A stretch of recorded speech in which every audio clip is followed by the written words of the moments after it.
দোস্ত তুই এই জায়গায়, তোর আমি অনেক খুঁজছি দোস্ত। আর বেটা ছাড়, কে এই বেটা? যা ওদিক যা, আপন ওদিক যা, মানুষজন তাকায় রয়েছে কিন্তু। তোর অবস্থা কি তুই দেখছিস? ওদিক যা। দোস্ত আমার কথাটা একটু শোন। দোস্ত আমি 2 দিন ধরে কিছু খাই না দোস্ত। দোস্ত আমার না অনেক খিদা লাগছে দোস্ত, আমার কিছু খাওয়াবি দোস্ত? এই বেটা তোর খিদে লাগলে আমার কিনতে যা, মানুষজন তাকায় রয়েছে, তোর সাথে আমার যা এনতে।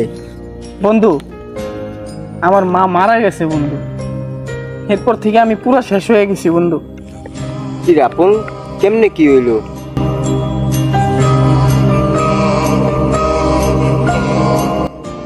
এই জায়গা ব কি স্যার সব খুললে কত, আমার কি হইছে? দোস্ত আসলে সেই দিন যে ঝড় হইলো না, ওই ঝড়ে আমাদের ঘরটা পুরো ডুবে গেছিল বুঝছস। তারপর আম্মু কারেন্ট শর্ট খেয়ে মারা গেছে। ইসরে আপন কি কোস মামা, ইসরে আমার তো অনেক খারাপ লাগছে, তোর মাটা মারাও গেল। মামা এই বিষয়টা আমিও মাইনে নিতে পারতেছি না, হঠাৎ করে কেমনে কি হইলো, আমার তো আর কেউ রইলো না মামা। দোস্ত আমার না অনেক খিদা লাগছে, খাই। আরে বেটা খা মামা, একটা চা আর একটা রুটি দিও।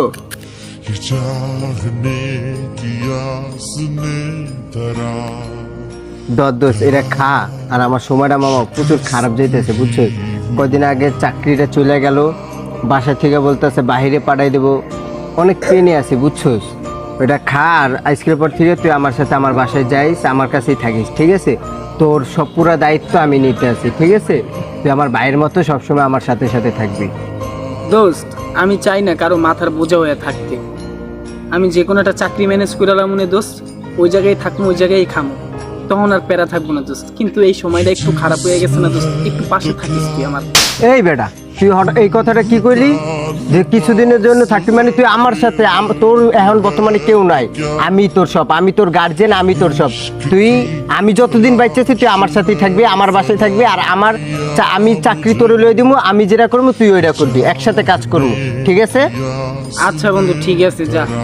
নেক্সটে জানি এইসব কথা না কস। शिकस्त ही